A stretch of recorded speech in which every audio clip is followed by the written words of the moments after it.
Assalamualaikum warahmatullahi wabarakatuh. Perkenalkan, di sini saya Alan Hidayat, NPM 5019206 dari Prodi PGSD kelas 5F. Di sini saya akan menjelaskan materi tentang karakteristik pendidikan IPS di Indonesia dan esensial pendidikan IPS di Indonesia yang diampu oleh Bapak Tio Gusti Satria, Magister Pendidikan, selaku dosen pengampu pembelajaran IPS SD. Tentu saja, yaitu materinya A. Hakikat konsep dasar IPS. Istilah pendidikan ilmu pengetahuan sosial merupakan terjemahan dari social studies yang dapat diartikan sebagai penelaahan tentang masyarakat. Bining dan Bining menyatakan bahwa ilmu pengetahuan sosial adalah studi integratif dari disiplin ilmu-ilmu sosial dan kemanusiaan yang bertujuan meningkatkan kompetensi kewarganegaraan, khususnya lagi adalah membantu masyarakat membangun kemampuan membuat keputusan bagi masyarakat luas dalam masyarakat plural dan demokratis. Dalam bidang pengetahuan sosial ada 3 istilah yang sudah bisa kita dengar, yaitu yang pertama ilmu sosial, yaitu pendekatan yang digunakan dalam ilmu sosial bersifat interdisipliner, yaitu hanya ditinjau dari suatu rumput pelajaran saja.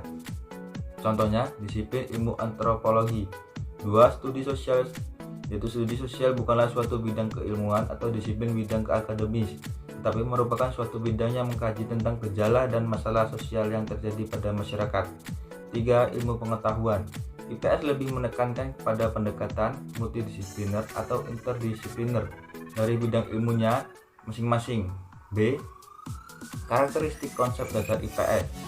Setiap mata pelajaran mempunyai karakteristik yang berbeda dengan mata pelajaran yang lain. Demikian juga dengan mata pelajaran ilmu pengetahuan sosial. Sumantri menjelaskan bahwa pembaruan pengajaran IPS sebenarnya masih dalam proses yang penuh berisi sebagai eksperimen. Apalagi ciri-ciri yang kedapatan di dalamnya membuat rincian sebagai berikut. 1. Bahan pelajarannya akan lebih banyak memperhatikan minat para siswa, masalah-masalah sosial, keterampilan berpikir, serta pemeliharaan atau pemanfaatan lingkungan alam. 2. Mencerminkan berbagai kegiatan dasar bagi manusia. 3. Organisasi kurikulum IPS akan bervariasi dari susunan yang integritas, korelate, berhubungan, sampai yang separat terpisah. 4. Susunan bahan pelajaran akan bervariasi dari pendekatan kewarganegaraan, fungsional, humanitis, sampai struktural. 5.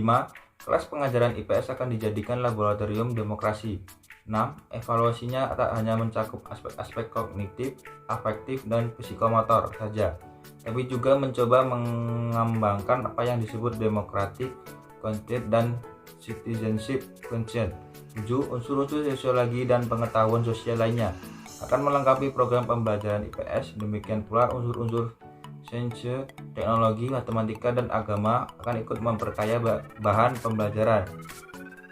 Karakteristik IPS ditentukan oleh jenjang pendidikan peserta didik atau usia peserta didik, ataupun pada hakikatnya karakteristik IPS itu dapat dilihat dari 2 aspek, yaitu interdisipliner dan multidisipliner, di mana interdisipliner dapat ditinjau dari rumpun-rumpun IPS seperti ekonomi, sosial, sejarah, geografi, antropologi, dalam artinya hanya menggunakan satu ilmu saja. Sedangkan multidisipliner itu merupakan penggabungan dari semua disiplin ilmu IPS, di mana penggabungannya itu saling berkaitan. C. Tujuan pendidikan IPS.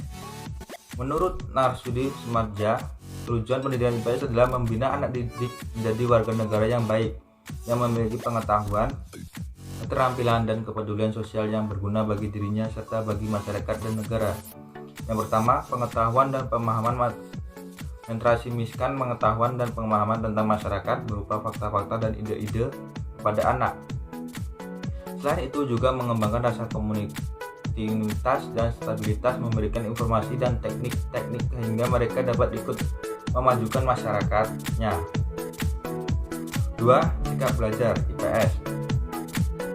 Mengembangkan sikap belajar yang baik, yaitu dengan belajar IPS anak memiliki kemampuan menyelidiki kurir untuk menemukan ide-ide, konsep-konsep baru, sehingga mereka mampu melakukan perspektif untuk masa yang akan datang.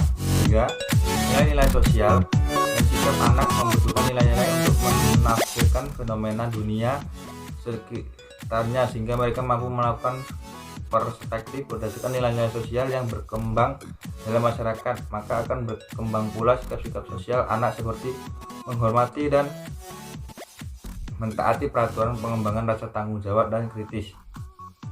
4. Keterampilan dasar IPS.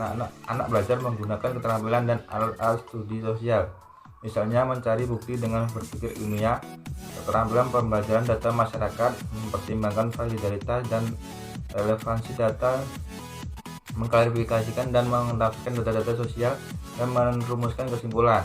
D. Karakteristik konsep dasar pendidikan IPS. SD mendidik IPS merupakan gabungan ilmu-ilmu sosial yang terintegrasi atau terpadu. Pengertian terpadu bahwa atau materi IPS diambil dari ilmu-ilmu sosial yang dipadukan dan tidak dipisah-pisahkan dalam kotak disiplin ilmu.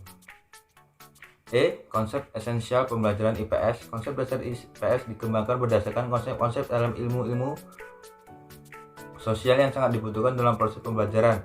Sedangkan konsep itu sendiri menurut George menyatakan bahwa konsep adalah suatu tergambar dalam pikiran, suatu pemikiran, gagasan, atau suatu pengertian. Baiklah, itu saja materi